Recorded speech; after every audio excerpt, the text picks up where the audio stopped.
सूरज की पहली किरण जैसे ही गांव की मिट्टी को छूती, एक छोटा सा कच्चा घर जीवन से भर उठता। वहीं उस घर में रहती थीं सरस्वती देवी। सभी उन्हें प्यार से दादी कहते थे। झुकी कमर, सफेद बाल, आंखों पर मोटा चश्मा और चेहरे पर अनुभव की झुर्रियों के बीच भी हमेशा एक मधुर मुस्कान रहती थी। उनके साथ रहता था उनका इकलौता सहारा, पोता मोहन। मोहन अब 10वीं कक्षा में था और पढ़ने में होशियार भी।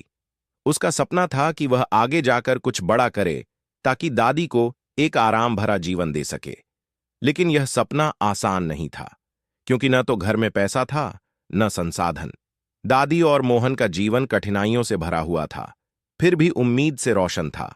हर सुबह दादी चूल्हे पर सादा खाना बनाती, मोहन को जगाती, उसके कपड़े तैयार करती और खुद खेतों में मजदूरी पर निकल जाती। मोहन को पढ़ाई के लिए उन्होंने पुरानी किताबें जुगाड़ कर दी थीं, जो किसी रिश्तेदार के बेटे से मिली थीं। गांव के लोग अक्सर ताना मारते, बुढ़ापे में क्या पढ़ाई करवाओगी बहू, खेत में भेजो लड़के को। लेकिन दादी सिर्फ मुस्कुरा देती और कहती, मेरा मोहन पढ़ेगा, एक दिन हमारे हालात बदलेगा। दादी के लिए मोहन सिर्फ पोता नहीं, उनका सपना, उनका भरोसा और जीने की वजह था। सरस्वती देवी और मोहन का जीवन संघर्षों से भरा हुआ था। घर की हालत जर्जर थी, मिट्टी की दीवारें, टपकती छत और टूटी चारपाई। बिजली अक्सर गुल रहती और जब आती भी थी तो बल्ब की रोशनी बुझती जलती रहती। दादी के पास कोई पेंशन नहीं थी और मोहन के पिता का निधन कई साल पहले एक दुर्घटना में हो चुका था। तब से दादी ही पोते की मां, बाप और गुरु तीनों बनी हुई थीं। हर सुबह दादी खुद चूल्हे पर रोटियां सेंकतीं, एक जोड़ी सादी साड़ी पहनकर पास के खेतों में मजदूरी करने चली जातीं। कभी कभी उन्हें पूरे दिन की मेहनत के बाद सिर्फ 50 रुपये या 2 कटोरी चावल ही मिलते। वो अक्सर अपनी भूख छुपाकर कहतीं, बेटा आज पेट भरा है, तू खा ले। मोहन जानता था कि दादी ने फिर से अपनी भूख कुर्बान की है। उनके पास मोबाइल नहीं था, न इंटरनेट, न स्मार्टफोन और न ही कोचिंग का खर्च उठाने की क्षमता। स्कूल से जो थोड़ी किताबें मिलतीं, वही उसकी दुनिया थीं। दादी ने किसी से पुरानी किताबों का इंतजाम किया, कुछ लोगों से फटे पुराने नोट्स मांगकर इकट्ठा किए। रात को जब मोहन थका हुआ लौटता, दादी अपनी सारी थकान भूलकर उसे पढ़ने बैठातीं। चिराग या मोमबत्ती की रोशनी में वे दोनों मिलकर अक्षर जोड़ते, सवाल हल करते। कभी कभी मोहन का मन बैठता, लेकिन दादी उसकी पीठ सहलाते हुए कहतीं, बेटा यह समय भी कट जाएगा, तू बस डटा रह।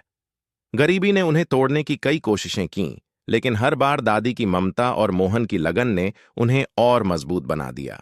दिनों दिन की थकान और ताने सुनते सुनते मोहन का मन धीरे धीरे टूटने लगा था। एक शाम वह पढ़ते पढ़ते अचानक किताब बंद करके बैठ गया। उसकी आंखों में नमी थी और स्वर कांप रहा था। उसने धीरे से कहा, दादी, हमारे पास कुछ भी नहीं है, न अच्छे कपड़े, न पढ़ाई के साधन, न कोई मदद करने वाला। मैं ये परीक्षा कैसे दूंगा? दादी कुछ पल चुप रहीं। उन्होंने अपनी कांपती उंगलियों से मोहन का हाथ थामा और प्यार से कहा, बेटा, जो लड़ाई हार मानकर छोड़ दी जाए, वो कभी जीती नहीं जाती। गरीबी से लड़ने का सबसे मजबूत हथियार है पढ़ाई। तेरे बाबा ने हमेशा कहा था, शिक्षा इंसान को अंधेरे से रोशनी की ओर ले जाती है। उस रात दोनों बहुत देर तक बातें करते रहे। दादी ने कहा, हम दोनों को अब एक नया संकल्प लेना होगा। हम थक सकते हैं लेकिन रुकेंगे नहीं। उसी समय मोहन ने फैसला किया। अब वह दिन में खेतों में मजदूरी में दादी का हाथ बटाएगा और रात को जी जान से पढ़ाई करेगा। अगले ही दिन से दोनों की दिनचर्या बदल गई। सुबह 4 बजे उठकर दादी और मोहन खेतों के लिए तैयार होते, दोपहर तक काम करते और शाम को एक दूसरे को देखकर मुस्कुराते हुए घर लौटते। फिर शुरू होती थी पढ़ाई, मोमबत्ती की लौ में, थकी आंखों और दर्द भरे शरीर के साथ, लेकिन उम्मीद की रोशनी के साथ। दादी ने मोहन के लिए एक दीवार पर टाट का पर्दा लगाया ताकि ध्यान न भटके। पुराने लकड़ी के पटिये पर बैठकर मोहन पढ़ता और दादी पास बैठकर उसके उच्चारण सुधारतीं। उनके बीच अब सिर्फ रिश्ता नहीं, एक साझा सपना भी था, मोहन का सफल भविष्य। उनके जीवन में अब एक नई लौ जल चुकी थी, संकल्प की लौ, जो अब किसी भी तूफान से बुझने वाली नहीं थी। जब एक बार दादी और मोहन ने ठान लिया कि चाहे जैसे भी हालात हों, उन्हें हार नहीं माननी है, तब से जैसे पूरा घर एक तपोस्थली बन गया।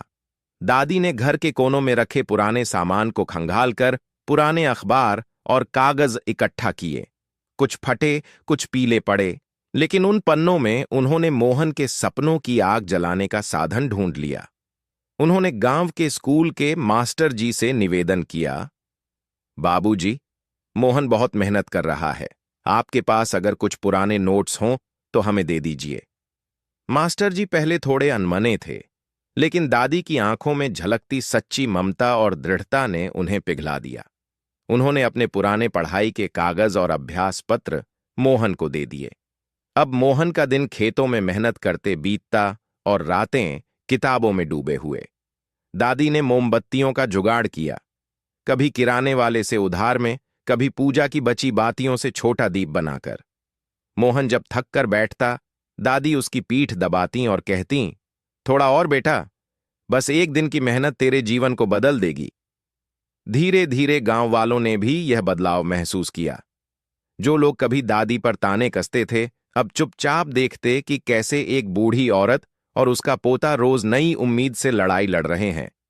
कुछ लोग तो अब अपने बच्चों को भी मोहन के पास भेजने लगे कि भाई, हमारे बच्चे को भी कुछ समझा दो। दादी और मोहन की यह जोड़ी अब गांव में मिसाल बन गई थी। एक बुजुर्ग का समर्पण और एक किशोर की मेहनत जब एक साथ मिलते हैं तो हालात भी घुटने टेक देते हैं। अब मोहन की आंखों में थकान नहीं, चमक थी, और दादी के हाथों में दर्द नहीं, विश्वास था कि जल्द ही इस मेहनत का फल उन्हें जरूर मिलेगा। वह दिन आखिर आ ही गया जब मोहन को शहर जाकर बोर्ड परीक्षा देनी थी। दादी ने रात भर मोहन के लिए तैयारी की। अलमारी से उसकी सबसे साफ कमीज निकाली, उसके जूते पॉलिश किए और एक छोटी सी थैली में कुछ सूखे पराठे और गुड़ बांध दिया। सुबह 4 बजे उठकर दादी ने मोहन को माथे पर तिलक लगाया और आशीर्वाद देते हुए कहा, बेटा, न डरना न थकना, बस अपना सर्वश्रेष्ठ देना। दादी खुद मोहन को स्टेशन तक छोड़ने गईं। वह स्टेशन जहां कभी उन्होंने अपने पति को अंतिम बार विदा किया था, अब वहीं अपने पोते को जीवन की पहली बड़ी परीक्षा के लिए भेज रही थीं। मोहन ट्रेन में चढ़ा और जैसे ही उसने खिड़की से झांका, दादी की आंखें भर आईं। उन्होंने हाथ हिलाया, मुस्कुराने की कोशिश की, लेकिन आंखों से आंसू बह निकले। वह ट्रेन के रफ्तार पकड़ते ही चुपचाप लौट पड़ीं। मोहन के जाने के बाद घर जैसे सूना सूना लगने लगा। दादी दिन भर दरवाजे की ओर नजरें टिकाए बैठी रहतीं। उनके लिए हर सुबह मोहन की आवाज से शुरू होती थी और अब वह चुप्पी उन्हें खलती थी। लेकिन उन्होंने हिम्मत नहीं हारी। उन्होंने मंदिर जाना शुरू किया। रोज सुबह नंगे पैर मंदिर जाकर भगवान से बस एक ही दुआ करतीं, मेरे पोते का भविष्य उज्ज्वल कर देना प्रभु। मैंने उसे अपनी जान से ज्यादा पाला है। गांव में भी सबको जैसे मोहन का ही इंतजार था। जो लोग पहले ताने मारते थे अब पूछते, दादी, मोहन की परीक्षा कैसी चल रही है? कुछ बच्चे उसकी मेहनत से प्रेरित होकर खुद भी समय पर स्कूल जाने लगे थे। गांव की गलियों में मोहन अब एक मिसाल बन गया था, मेहनत, संघर्ष और उम्मीद का प्रतीक। दादी हर शाम मोहन के पुराने कॉपियों को पलटतीं, जैसे उनकी उंगलियां बेटे की मेहनत को महसूस कर रही हों। हर दिन उनके मन में चिंता होती, खाना ठीक से खा रहा होगा, थक तो नहीं जाता होगा। लेकिन हर रात वह खुद को मजबूत करती, मेरा मोहन कमजोर नहीं है, वह मेरी तरह जिद्दी है, वह जरूर सफल होगा। इस इंतजार में वक्त बहुत धीरे चल रहा था, लेकिन उम्मीद अब भी उतनी ही मजबूत थी, क्योंकि यह इंतजार सिर्फ एक परीक्षा का नहीं, एक सपने के पूरे होने का इंतजार था। रिजल्ट वाले दिन जैसे ही दोपहर हुई, गांव के बच्चे दौड़ते हुए आए। मोहन आ रहा है, बहुत खुश है। दादी थरथराते कदमों से दरवाजे तक पहुंची। तभी मोहन भागता हुआ आया। उसकी आंखें चमक रही थीं। दादी, मैं पास हो गया और मेरिट में नाम आया है। दादी अवाक रह गईं। उनकी आंखों से आंसू झरने लगे, लेकिन वो आंसू दुख के नहीं, सालों की मेहनत, संघर्ष और तपस्या के मीठे फल के थे। उन्होंने मोहन को सीने से लगा लिया, उसका माथा चूमा और कहा, बेटा, अब तुझे सिर्फ पढ़ना है, अफसर बनकर इस गांव की तकदीर बदलनी है। पूरा गांव तालियों से गूंज उठा।